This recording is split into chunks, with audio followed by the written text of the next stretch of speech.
Bu dəfə çox ləzzətli, dadlı, həqiqətən çox ləzzətli olan bir tərəvəz lavaşı hazırladım. Reseptini sizlərlə bölüşürəm.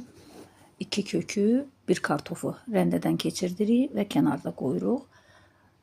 Sonra Holland pendirini rəndədən keçirdirik, onu da bir kənarda saxlayırıq. Rəndədən keçirdiyimiz kök və kartofu bir cunanın içinə alıb tamamilə suyunu sıxırıq.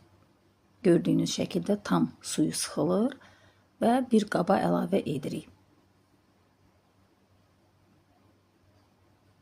Gördüyünüz kimi qaba əlavə edirik. Üzərinə isə yarım çay qaşığı olmaqla hərəsindən, deməli, çiya toxumu, kətan toxumu, sumaq, duz, biraz pul biber və küncüt əlavə edirik, qarışdırırıq. Üzərinə Holland pendirini əlavə edirik və 2 yumurta qarışdırırıq.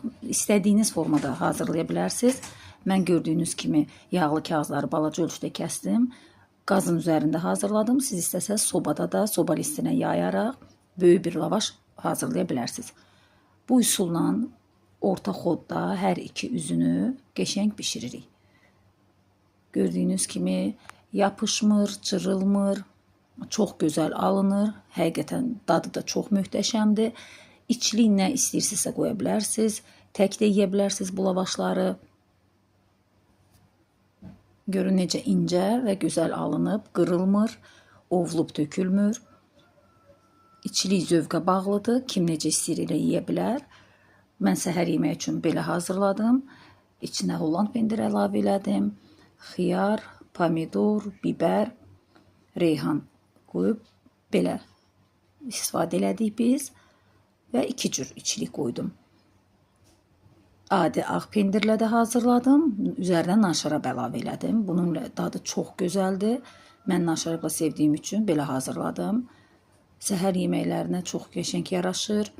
Buyurun, hazırlayın. Hər kəsə nuş olsun. Çox ləzzətlidir. Bu dəfə çox ləzzətli, dadlı, həqiqətən çox ləzzətli olan bir tərəvəz lavaşı hazırladım. Reseptini sizlərlə bölüşürəm. 2 kökü, 1 kartofu rəndədən keçirdirik və kənarda qoyuruq. Sonra Holland pendirini rəndədən keçirdirik, onu da bir kənarda saxlayırıq. Rəndədən keçirdiyimiz kök və kartofu bir cunanın içinə alıb tamamilə suyunu sıxırıq. Gördüyünüz şəkildə tam suyu sıxılır və bir qaba əlavə edirik. Gördüyünüz kimi qaba əlavə edirik. Üzərinə isə